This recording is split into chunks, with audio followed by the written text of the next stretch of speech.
ఇదే కదా నీ కథ ముగింపులేనిదై సదా సాగదా ఇదే కదా నీ కథ ముగింపులేనిదై సదా సాగదా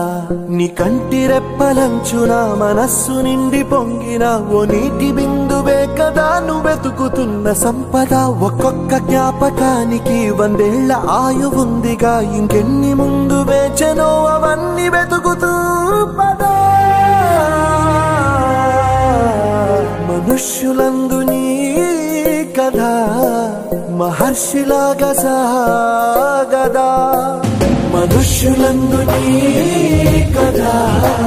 మహర్షిలాగా సాగదా